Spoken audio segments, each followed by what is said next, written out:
DD Himachal देख रहे सभी दर्शकों का कार्यक्रम वाकधारा में एक बार फिर हार्दिक स्वागत है। दर्शकों, भारत का आज़ादी का जो संघर्ष था वो विश्व भर के संघर्षों में एक महानतम संघर्ष माना जाता है। आज हम जिस मुकाम पर हैं वो हमें हमारे स्वतंत्रता सेनानियों के संघर्ष की बदौलत ही प्राप्त हुआ है। इसी के अंतर्गत हम 15 अगस्त 2021 से पूरे देश में आज़ादी का अमृत महोत्सव मना रहे हैं, जिसका लक्ष्य युवाओं को और पूरे समस्त देशवासियों को आज़ादी के संघर्ष से, इसके विभिन्न पहलुओं से और स्वतंत्रता सेनानियों ने जो कुर्बानियाँ दी हैं उनसे अवगत कराना है। तो इसी के चलते आज हम कार्यक्रम में आमंत्रित करते हैं डॉक्टर ओपी शर्मा को। सर, आपका कार्यक्रम में बहुत बहुत स्वागत है। डॉक्टर ओपी शर्मा का हम संक्षिप्त परिचय आपको देते हैं। Doctor OP Sharma doctor vice Parmar पीठ HPU के अध्यक्ष हैं वर्तमान में, और इसी के चलते इनको लेखन का भी बहुत शौक़ है। इनकी 16 पुस्तकें प्रकाशित हो चुकी हैं, हिमाचल का गौरव सम्मान से ये सम्मानित रह चुके हैं, और इनकी जो एक विशेष स्वतंत्रता सेनानियों पर जो पुस्तक है स्वराज संघर्ष में हिमाचल प्रदेश के नेपथ्य नायक, वो इन्होंने लिखी है। तो सर, सबसे पहले मैं आपसे आग्रह करूंगी कि जो हमारा आज़ादी का जो संघर्ष था इसके ऊपर आप थोड़ा दर्शकों को इसकी पृष्ठभूमि बताइए। नमस्कार। सबसे पहले तो हम डीडी दूरदर्शन का अभिनंदन करते हैं, वंदन करते हैं। हम आज़ादी का अमृत महोत्सव मना रहे हैं। आज़ादी के इस अमृत महोत्सव की सबको शुभकामनाएं। साथ ही हम हिमाचल का स्वर्णिम 50 वर्ष, इसको भी हम मना रहे हैं, और ये दोनों पर्व हमारे लिए बहुत महत्वपूर्ण है। ये पर्व इसलिए महत्वपूर्ण है क्योंकि हम भावी पीढ़ी के लिए किस प्रकार हमने आज़ादी को प्राप्त किया और हमारे जो स्वाधीनता आंदोलन के महान नायक हुए हैं, उन्होंने किस प्रकार से इस नाव को आज हमारे समक्ष ला करके खड़ा किया। और ये आज़ादी का अमृत महोत्सव उन महान स्वतंत्रता सेनानियों की पृष्ठभूमि को जानने का है। उनके बहुत जो जेलों में उन्होंने यातनाएं झेली हैं उसको याद करने का है, और साथ ही ऐसे महान स्वतंत्रता सेनानी भी हुए हैं जिन्होंने अपने प्राणों की आहुतियाँ दी है, तब जाकर के हम इस अमृत महोत्सव को मना रहे हैं। ये बड़ा महत्वपूर्ण पर्व है। और वेणु जी, आज हम इसलिए उत्साहित है कि एक महान स्वाधीनता आंदोलन के स्वतंत्रता सेनानी के जीवन वृत्त को दर्शकों के, दूरदर्शन के दर्शकों को बताने वाले हैं। जी। तो सर, जैसे कि आपने बताया कि हिमाचल प्रदेश से भी बहुत स्वतंत्रता सेनानियों ने स्वतंत्रता संग्राम में अपना योगदान दिया था, और इसी के अंतर्गत हम आज जिन विशेष स्वतंत्रता सेनानी पंडित इंद्रपाल जी के ऊपर चर्चा करेंगे। तो सबसे पहले मैं आपसे ये रिक्वेस्ट करूंगी कि पंडित इंद्रपाल जी की जो जीवनी है उसका आप थोड़ा संक्षिप्त परिचय दर्शकों को। हाँ, बहुत महत्वपूर्ण चर्चा वेणु जी आपने हमारे समक्ष रखी है। हाँ, हम कहना चाहते हैं इससे पूर्व कि हम इंद्रपाल के जीवन वृत्त को समक्ष रखें, एक महत्वपूर्ण विषय ये आता है कि हमारी रुचि इंद्रपाल या ऐसे स्वाधीनता आंदोलन के स्वतंत्रता सेनानियों के संदर्भ में कैसे जागृत हुई, हमने इसके ऊपर शोध कैसे किया। हम बहुत सौभाग्यशाली है वेणु जी, हम कहना चाहते हैं। हिमाचल प्रदेश सरकार के अंतर्गत भाषा विभाग में हम जब विश्वविद्यालय में छात्र थे तो हमने एक पुस्तक का शोध कार्य किया था, हिमाचल प्रदेश में स्वतंत्रता संग्राम का इतिहास। ये जो इतिहास है वहीं से हमारे को, क्योंकि लगभग 300 स्वतंत्रता सेनानियों के महान उस टाइम जीवंत वृत्त मैंने देखे, और उन लोगों से मैंने लाइव इंटरव्यूज़ लिए थे। 300 के लगभग स्वतंत्रता सेनानी ऐसे थे। उसमें एक स्वतंत्रता सेनानी के ऊपर जब हम शोध कर रहे थे तो ऐसा लगता था कि हम जो है इनके महान योगदान को भावी पीढ़ी तक कैसे पहुंचाए, वो तभी संभव था जब हम इसके ऊपर शोध करते। तो इंद्रपाल के ऊपर जो शोध था, विशेष रूप से बताना चाहता हूँ मैं, इंद्रपाल के ऊपर शोध जब हम हमीरपुर के स्वतंत्रता सेनानियों की जीवन गाथाएं एकत्रित कर रहे थे, तो उस समय वहाँ उनके गांव जब हम विजिट किया, जब हमने वहाँ पहुँचे, तो इंद्रपाल इसलिए महत्वपूर्ण लगा कि वो क्रांतिकारी घटनाओं के माध्यम से स्वाधीनता आंदोलन की ओर अग्रसर होते हैं। 1997 में मैं आपको दिखाना चाहता हूँ, हिमाचल प्रदेश स्कूल शिक्षा बोर्ड ने स्वतंत्रता संग्राम का इतिहास, इसमें कुछ ऐसे हमारे स्वतंत्रता सेनानियों ने 7वीं कक्षा के लिए लिखे थे। ये बोर्ड ऑफ स्कूल एजुकेशन की पुस्तक थी। उसमें इंद्रपाल पहला चरित्र था जो हमने शोध के बाद इस पुस्तक में डाला था। और साथ ही हम ठाकुर जगदेव चंद स्मृति शोध संस्थान नेरी हमीरपुर ने एक पुस्तक अभी हाल ही में प्रकाशित हुई है, स्वराज संघर्ष में हिमाचल के नेपथ्य नायक। इसके संपादक है डॉक्टर शिव भारद्वाज जी। तो ये इतिहास के प्रोफेसर है। ऐसे ये पुस्तक है।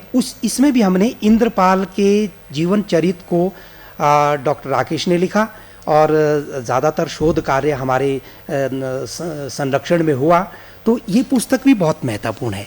इन दोनों पुस्तकों की पृष्ठभूमि इसलिए महत्वपूर्ण है कि भावी पीढ़ी के लिए हमने क्या किया। इंद्रपाल के जीवन वृत्त को जब लिख रहे थे हम, तो शोध का क्षेत्र हमारा इंद्रपाल था।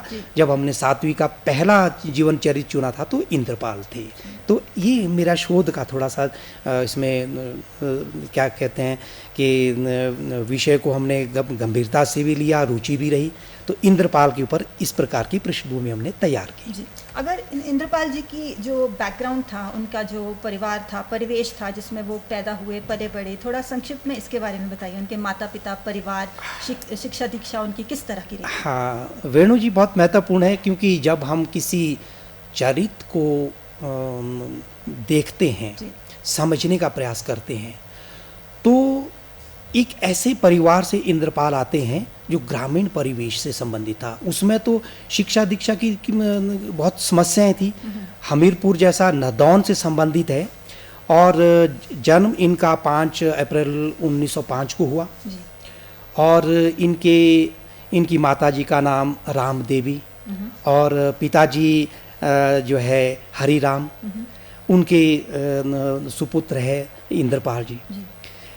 अब जब देखते हैं कि वो तो गांव के लोग हैं, शिक्षा का कोई व्यवस्था नहीं है, उसके बावजूद भी जो वहाँ की उस तात्कालिक परिस्थितियाँ थी, इंद्रपाल ने वहाँ पर प्राथमिक स्तर की शिक्षा ग्रहण की जैसे तैसे। फिर उसके बाद वो देहरा गोपीपुर चले जाते, वहाँ पर माध्यमिक स्तर की उन्होंने शिक्षा प्राप्त की। परंतु देखिए, माध्यमिक स्तर से ही इंद्रपाल जी शिक्षण में आ गए। वो वहाँ स्कूल में पढ़ाना प्रारंभ किया। अब आज की डेट में तो हम कह सकते हैं कि बहुत डिग्रियाँ लेकर के अध्यापक, प्राध्यापक या प्रोफेसर बनते हैं। उसमें तो उन्होंने जो प्राथमिक अध्ययन किया प्राथमिक स्कूल में नदौन में, उसके बाद वो देहरा गोपीपुर में माध्यमिक स्तर की शिक्षा ग्रहण की। उसके बाद वो बच्चों को पढ़ाना उन्होंने शुरू कर दिया। तो उस परिस्थिति में भी ये शिक्षा, उनके पारिवारिक परिवेश, उनके माता पिता गाँव के हैं, उसके बावजूद भी इंद्रपाल में बाल्यकाल से ही वो जज्बा था कि वो आगे बढ़ना चाहते थे। ऐसा हमको उनके शोध में हमने देखने का प्रयास किया। जब वो देहरा गोपीपुर में पहुंचते हैं और उसके बाद वो पढ़ाना शुरू कर लेते हैं, परंतु उनका डेस्टिनेशन वहीं भी नहीं था, वो तो उससे आगे जाना चाहते थे। इसलिए पहला जो आपने जानने की इच्छा की, तो मैंने उनका संक्षिप्त सा जीवन वृत्त उसके संदर्भ में दिया। जी।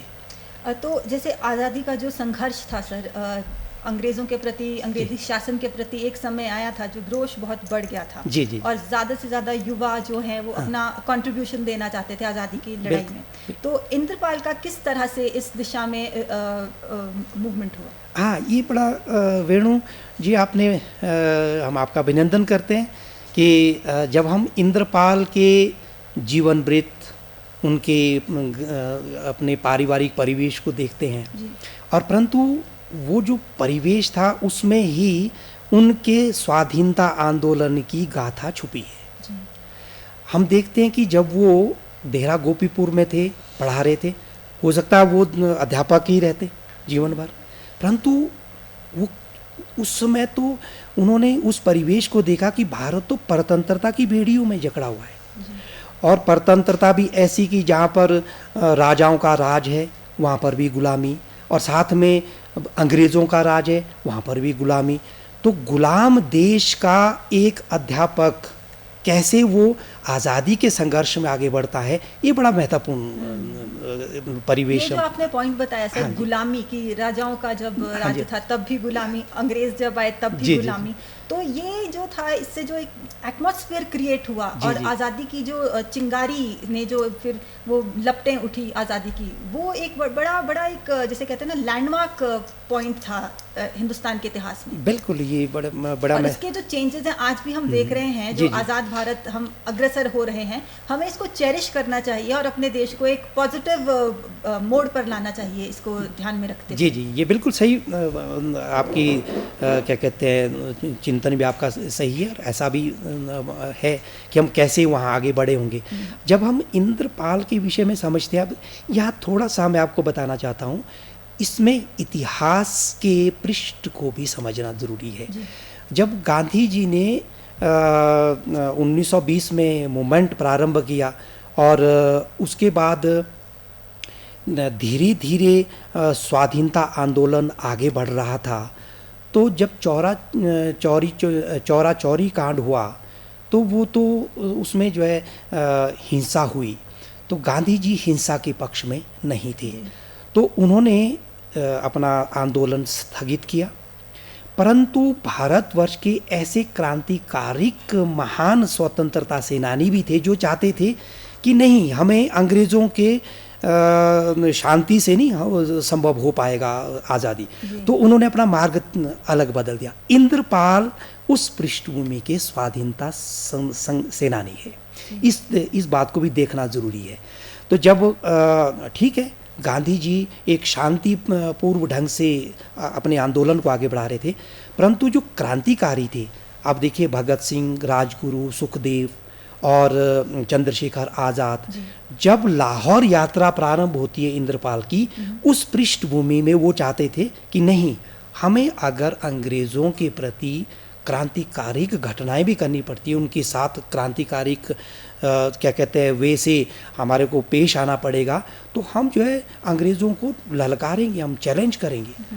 अंग्रेज़ों ने जो भारत माँ को तो स्वतंत्रता की बेड़ियों में जकड़ा हुआ है, वो पृष्ठभूमि लाहौर ले जाने के लिए इंद्रपाल की बहुत महत्वपूर्ण है।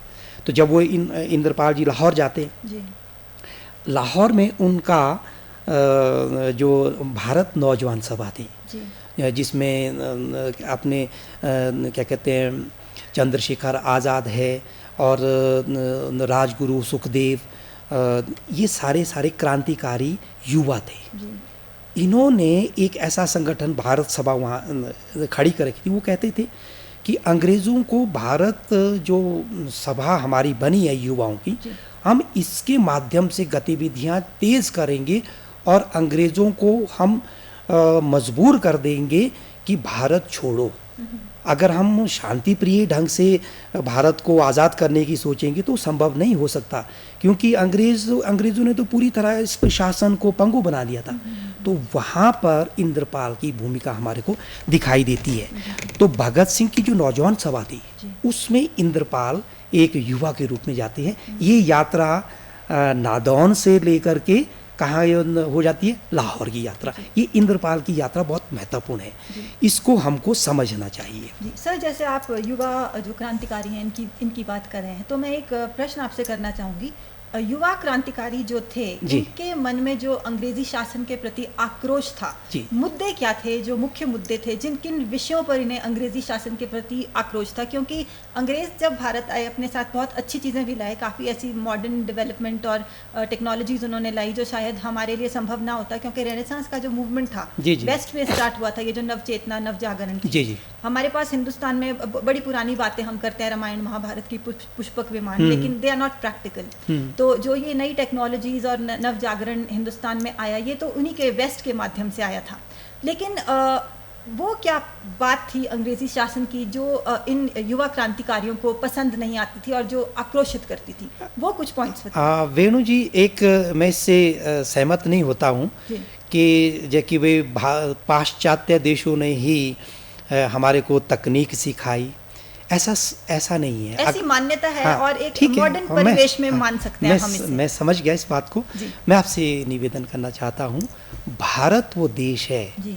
जहाँ पर विश्व को अगर पहली क्या कहते हैं ज्ञान की धारा की पहली पुस्तक अगर हमने दी है तो भारत है, वो ऋग्वेद है। जी। ऋग्वेद है। और अगर आप ऋग्वेद के महत्वपूर्ण पक्षों को देखेंगे तो वहाँ पर ये सारी जो जिसकी चर्चा कर रहे हैं कि पाश्चात्य देश ही हमारे को सिखाते, ऐसा नहीं है। वो एक अलग विषय है, उसको उससे हट करके हम आज इस बात की ओर जाएंगे कि ये आक्रोशित क्यों हुए ये युवा। जी।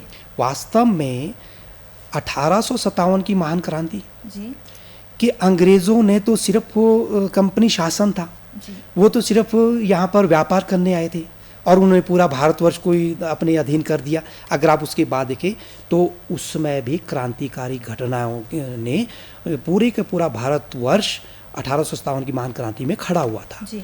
हिमाचल भी उसमें खड़ा हुआ है, कसौली उसका प्रमाण है, वो कभी और चर्चा करेंगे उसके ऊपर।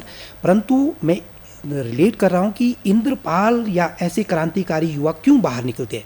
उन्होंने देखा कि अंग्रेज़ बहुत साइलेंटली भारत को बेट बेगार और इतनी प्रतंत्रता कि हम तो बाहर निकल ही नहीं सकते। ये आक्रोश था कि हम बाहर निकले और अंग्रेज़ों को हम चैलेंज करें। तो जो उन्होंने विशेष रूप से लाहौर में ये जो नौजवान सभा की मैं थोड़ी सी चर्चा कर रहा हूँ, ये बड़े महत्वपूर्ण चर्चा है कि नौजवान सभा, नौजवान जिसमें सम्मिलित हो, वो कहते हैं कि हमारे में जोश है, हम तो अंग्रेज़ों को टॉलरेट ही नहीं करेंगे। जिसने भारत को गुलामी दे दी और हमारी माँ भारती गुलामी की बेड़ियों में जकड़ी है, हम उसको आज़ाद देखना चाहते हैं। तो उसमें राजगुरु, भगत सिंह, सुखदेव, चंद्रशेखर आज़ाद। अब हम ये बताना चाहते हैं कि चंद्रशेखर आज़ाद वगैरह ने जो जैसे ये जो जितने भी युवा थे, इन्होंने एक संगठन खड़ा किया था, हिंदुस्तान सोशलिस्ट रिपब्लिक आर्मी बनी थी, एसोसिएशन बनी पहले, आर्मी बाद में बनाई। उन्होंने फिर ये बोला कि भाई हम आर्मी भी बना सकते हैं। एसोसिएशन थी, सोशलिस्ट रिपब्लिक एसोसिएशन बनाई इन्होंने, जितने भी युवा थे, उसमें इंद्रपाल भी थे। और हिमाचल के बहुत सारे चौधरी शेर जंग है और क्या कहते हैं इस तरह के मंडी के क्रांतिकारी युवा थे, वो भी उसके साथ जुड़े हुए थे। तो वो ये कहते थे कि हम जो है युवा है और युवा जब बाहर आएगा तो अंग्रेज़ हमारे समक्ष कुछ नहीं है। तो ये पृष्ठभूमि बहुत महत्वपूर्ण थी जिसको इंद्रपाल ने जिसको ज्वाइन किया। फिर वो इंद्रपाल रिपब्लिकन आर्मी के महत्वपूर्ण कहते हैं सूत्रधार बन गए थे। मतलब इंद्रपाल वहाँ के, क्योंकि वो क्रांतिकारी घटनाएं कैसी थी। अब ये महत्वपूर्ण प्रश्न आप आ सकता अगला कि भाई वहाँ क्या क्या घटनाएं घटी है। जी। तो जैसे हम सोच रहे थे कि भाई जब इंद्रपाल है, राजगुरु, सुखदेव, ये ऐसे बहुत सारे युवा थे। उन्होंने देखिए 28 से लेकर के 1930 ये जो 28, 29 और 30 3 वर्ष की जो घटनाएं हैं वो बड़ी महत्वपूर्ण है कि भाई उन्होंने कौन कौन सी घटनाएं हुआ। सिर्फ ऐसा तो नहीं था, इससे पूर्व थोड़ा सा मैं आपसे बताना चाहता हूँ कि इंद्रपाल जब ये इन युवाओं के साथ जुड़े, ये लाहौर के जो युवा थे, उससे पहले ये इन्होंने इंद्रपाल जी ने, मैं आपको बताना चाहता हूँ कि वहाँ पे उर्दू समाचार सुदर्शन चक्र, उसमें वो लिखते थे। सुदर्शन चक्र में उर्दू अखबार छपता था, तो उसमें भी वो, क्योंकि वो एक अध्यापक भी थे, तो उसमें उन्होंने देश प्रेम की बातें लिखनी शुरू कर दी, अंग्रेज़ों के विरुद्ध लिखना शुरू कर दिया। फिर उसके बाद एक किताब भी उन्होंने लिखी, इंद्रपाल जी ने एक किताब भी लिखी है। वो किताब बड़ी महत्वपूर्ण है कि भाई स्वाधीनता आंदोलन की जो हम कैसे स्वतंत्र हो सकते हैं, उसके बहुत सारी पृष्ठभूमि उन्होंने इकट्ठी करी। फिर उन्होंने वो पुस्तक लिखी। उस पुस्तक को मंजिल आज़ादी, जो ये बड़ी महत्वपूर्ण पुस्तक है, जब हमने इसके विषय में जानकारी प्राप्त की तो मंजिल आज़ादी, अगर इंद्रपाल ये पुस्तक लिख सकते हैं तो कहते हैं कि मंजिल आज़ादी है हमारी, डेस्टिनेशन क्या है? मंजिल आज़ादी। हम आज़ादी के बिना मानने वाले नहीं हैं, उससे पूर्व हम कोई नेगोशिएशन नहीं करेंगे। हमें तो आज़ादी चाहिए। अगर उस किताब को देखेंगे आप, मंजिल आज़ादी, जिसको इंद्रपाल ने लिखा था, या फिर उनके जो लेख वहाँ पर छप रहे थे, जो क्या कहते हैं, हमारी जो उर्दू की पत्रिका वहाँ चल रही थी, फिर उसके बाद एक भीष्म पत्रिका जो उर्दू पत्र था, भीष्म, उसमें भी उन्होंने नौकरी प्रारंभ की।